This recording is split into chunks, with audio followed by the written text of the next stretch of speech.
लोकमत परिवाराचं आणि माझं नातं जवळपास 30 वर्ष जुनं आहे. इथे उपस्थित असलेल्या फार मंडळींना याची कल्पना नाही आहे. विजय बाबू आत्तापर्यंत होते, आता ते काही कामानिमित्ताने बाहेर गेलेले दिसतात, पण ऋषीजी आहेत. फार मंडळींना याची कल्पना नाही आहे की 1992 साली जेव्हा माझा UPSCच्या IAS परीक्षेचा निकाल लागला तेव्हा माझे वडील DGIPR होते. उपस्थित असलेल्या सर्वच अधिकाऱ्यांना आणि आपल्या सर्वांनाच, कारण आपण प्रत्येकच जणांनी कोणती ना कोणती परीक्षा दिली असते आणि आपल्या प्रत्येकालाच कल्पना आहे की परीक्षेचा निकालाची तारीख जेव्हा जवळ येते तेव्हा आपल्या मनात किती साशंकता असते, एक किती एक्साइटेड स्टेट ऑफ माइंड असते. माझे वडील तेव्हा DGIPR होते आणि विजयबाबू तेव्हा दिल्लीला होते आणि IAS परीक्षेच्या निकालाची पहिली बातमी विजयबाबूंनी माझ्या वडिलांना कळवली होती. आणि माझ्या वडिलांनी लगेच मग मला तेव्हा काही मोबाईल वगैरे नव्हतेच, माझ्या वडिलांनी लगेच मला कळवायचं तर कुठे कळवायचं हा प्रश्न होता. आणि तेव्हा नुकतेच आता निवृत्त झालेले जे भारताचे चीफ जस्टिस ऑफ इंडिया होते शरद बोबडे सर, त्यांच्याकडे तेव्हा मी ज्युनियरशिप करायची. माझ्या वडिलांनी मला तिथे फोन करून कळवलं होतं की विजयबाबूंचा फोन आला आहे and you have cracked the UPSC. आज या कार्यक्रमाला येताना मला हा किस्सा आवर्जून सांगावासा वाटला. परत एकदा त्या दिवसाची उजळणी झाली आणि अतुलजी, मला आणि मिलिंदला आपण दोघांनाही बोलवलं, याच्याकरता आपले मनपूर्वक धन्यवाद. बघा कसं असतं, आपण बरेचसे कार्यक्रम बघतो अवॉर्ड्सचे. ऑस्कर असेल, BAFTA असेल, आपला फिल्मफेअर असेल, त्याच्यात लीडिंग ॲक्टर असतो, लीडिंग ॲक्ट्रेस असते आणि मग एक अवॉर्ड दिलं जातं actor stroke character actor in a negative role. आत्तापर्यंत म्हणजे वर्ष 2020च्या जानेवारीपर्यंत किंवा साधारण गेले 40-50 वर्ष पर्यावरण विभागाची काहीशी तशी ओळख होती असं म्हणणं अतिशयोक्ती ठरणार नाही. मात्र आज इथे बरेचसे जण उपस्थित आहेत, इंडस्ट्रीचे आहेत, इन्फ्राचे आहेत, त्याच्यामुळे पर्यावरण विभागाची आत्तापर्यंतची ओळख ही 2च होती. जर आपल्याला अंगबलगम पण आहे, जर आपल्याला इंडस्ट्री उभारायची असेल तर आपल्याला COO consent to operate, COE consent to establish घ्यायला लागते. पर्यावरण विभागाची ही एक ओळख होती.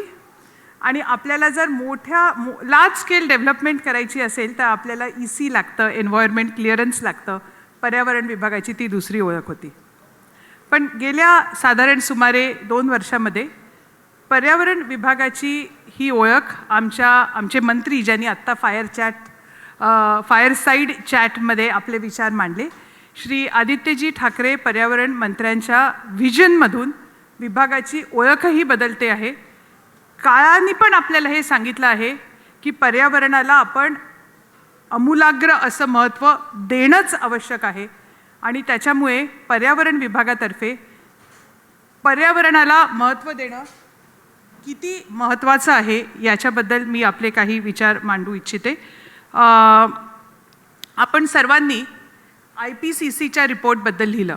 इनफॅक्ट मला माझे काही पत्रकार मित्रच सांगत होते की साधारण या वर्षापासून सर्व महत्त्वाच्या वर्तमानपत्रांनी क्लायमेट बीट करता आता त्यांचे जर्नलिस्ट निश्चित केलेले आहेत. IPCCचा रिपोर्ट आला आणि IPCCचा रिपोर्ट काय म्हणतो? 3 फार महत्त्वाच्या गोष्टी बोलतो. हे आपल्यापैकी आज इथे उपस्थित कोणालाही विसरून चालणार नाही. एक म्हणजे क्लायमेट चेंज रिअल आहे. क्लायमेट चेंज आहे की नाही याच्याबद्दलची जी डिबेट होती गेले 10, 20, 25, 30 वर्ष चालली होती, ही डिबेट आता संपली आहे. जगातील सायन्सनी, विज्ञानाने आता हे सिद्ध केलं आहे की क्लायमेट चेंज इज रिअल. दुसरं, हा रिपोर्ट हे सांगतो की क्लायमेट चेंज इज हिअर. आत्तापर्यंत म्हणजे गेले 10 वर्षापूर्वीचं आपण क्लायमेट चेंजचं बोलायचो तर आपण 2050मध्ये काय होणार याचं बोलायचो, या शतकाच्या शेवटी काय होणार हे बोलायचो, अंटार्क्टिकामध्ये बर्फ कसं वितळतं आहे याच्याबद्दल बोलायचो, पॅसिफिकमध्ये एखादं आयलंड कसं बुडतं आहे याच्याबद्दल बोलायचो. पण आज इथे उपस्थित कोणालाच हे सांगायची गरज नाही, कारण आज 2021मध्ये क्लायमेट चेंज होतो आहे हे आपल्यापैकी प्रत्येक जण अनुभवत आहे. क्लायमेट चेंज हा आपल्या दारापर्यंत आलेला आहे. क्लायमेट चेंज हा आपल्या घरी आलेला आहे. आपल्यापैकी ज्या सर्व लोकांनी महाराष्ट्र बोर्डातनं 10वी केलं आहे त्या सर्वांना कल्पना आहे की आपल्याला एक जॉग्रफीमध्ये असं शिकवलं जायचं की वेस्टर्न कोस्ट आणि मुंबई हार्बर हा जो आहे हा सर्वात सेफ आहे. इथे सायक्लोन्स येत नाहीत. आत्ताच चहल सरांनी सांगितलं की निसर्गाच्या जवळपास 100 ते 125 वर्षाआधी मुंबईला सायक्लोन आलं नव्हतं. पण गेल्या 2 वर्षात 3 जर सायक्लोन्स मुंबईला आपल्या दारापर्यंत आली असतील तर मला वाटतं क्लायमेट चेंज हा रिअल आहे की नाही आणि हा हिअर आहे की नाही याच्याबद्दल अधिक बोलायची गरज नाही. आणि तिसरी गोष्ट जी IPCCच्या अहवालातनं सांगितली ती आहे time to act is now. आमचे मंत्री महोदय नेहमी म्हणतात, खरं ऋषीजींनी त्यांना इन्फ्रावर बोलायला सांगितलं. ती फायरसाईड चॅट इन्फ्रावर होती, पण हीच जर फायरसाईड चॅट सस्टेनेबिलिटीवर असती तर आमच्या मंत्री महोदयांनी आपल्याला सांगितलं असतं की actually the time to act was 10 years back. पण 10 years बॅक जर असेल तर किमान आज आपल्याला ही जागृती आली पाहिजे आणि शाश्वत विकासाकरता आपण माझ्या वसुंधरेकरता आपल्याला आता काम करण्याची आवश्यकता झालेली आहे. अजून एक गोष्ट, आपल्यापैकी अनेक पत्रकार उपस्थित आहेत. सर्व पत्रकार आणि खास करून लोकमत समूहाचे पत्रकार अत्यंत अभ्यासू म्हणून प्रसिद्ध आहेत. आणि आपण सर्वांनी वाचलं असेल की कोविडबाबत जगातील अनेक विज्ञानकांनी असं सांगितलं आहे की कोविड हा पॅन्डेमिक देखील क्लायमेट चेंजमुळे झालेला आहे. कोविड हा पॅन्डेमिक देखील जे आपण एक माइंडलेसली आपल्या फॉरेस्टचा नाश करतो आहे त्यांनी आला आहे. कोविडचा जो SARS-CoV-2 व्हायरस आहे हा झूनॉटिक व्हायरस आहे. मला पण 10 मिनिटाची स्ट्रिक्ट हे आहे की थोडं 12 आहे. All right, then I will rush. पण मला बझर दिसत नाही आहे, तुम्ही वाजवाल. Time's up. Oops. All right. So SARS-CoV-2 हा जो व्हायरस आहे हा all right, I will just take 3 more minutes. पण मला हे सांगण्याचं फार आवश्यकता आहे. SARS-CoV-2 हा जो व्हायरस आहे हा प्राण्यातून मनुष्यात आलेला आहे, कारण त्यांचं जे नॅचरल हॅबिटेशन होतं, फॉरेस्ट होतं, ते आपण माइंडलेसली तोडलेलं आहे. Maharashtra council for climate change ही एक अत्यंत महत्त्वाची काउन्सिल महाराष्ट्र राज्यांनी स्थापन केली आहे आणि याच्यामध्ये 3 प्रामुख्याने व्हर्टिकल्स आहेत. या काउन्सिलचे CM सर हे चेअर आहेत आणि डेप्टी CM सर हे डेप्टी चेअर आहेत. Reduction in green house gases, increasing carbon sequestration आणि लाईफस्टाईल या 5 गोष्टी या क्लायमेट ॲक्शनच्या उदाहरण असणार आहे.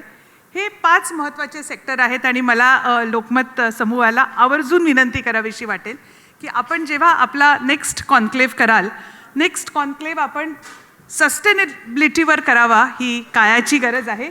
या प्रायव्हेट सेक्टर्स, या 5 व्हर्टिकल्सना आपल्याला सस्टेनेबल कसं करता येईल याच्यावर एक दिवसभर विचारमंथन होणं आवश्यक आहे आणि मला वाटतं लोकमत समूह त्याच्यात नक्कीच पुढाकार घेईल.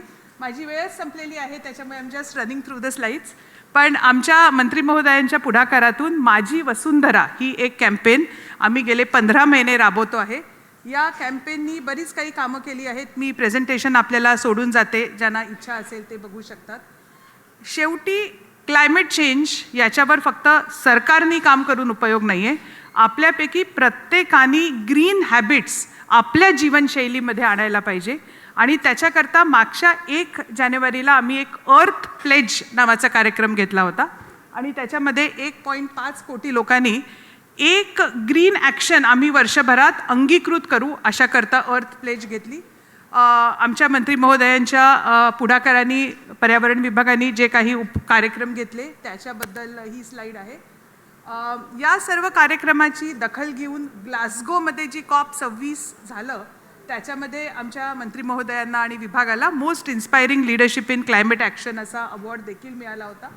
आणि सर्वात शेवटी गांधीजींनी जो 100 वर्षापूर्वी विचार मांडला होता त्या विचाराशी चर्चा करत मला आपली रजा घ्यायची आहे. गांधीजी 100 वर्षापूर्वी असं म्हणाले होते की अर्थ, एअर, लँड, वॉटर हा आपल्याला आपल्या पूर्वजांकडून आलेला इनहेरिटन्स नाही आहे, तर आपल्याला आपल्या पुढच्या पिढीला किमान ज्या स्टेजमध्ये आपल्याला अर्थ मिळाली होती त्या स्टेजमध्ये त्यांना सुपूर्त करायचा वारसा आहे. Thank you so much.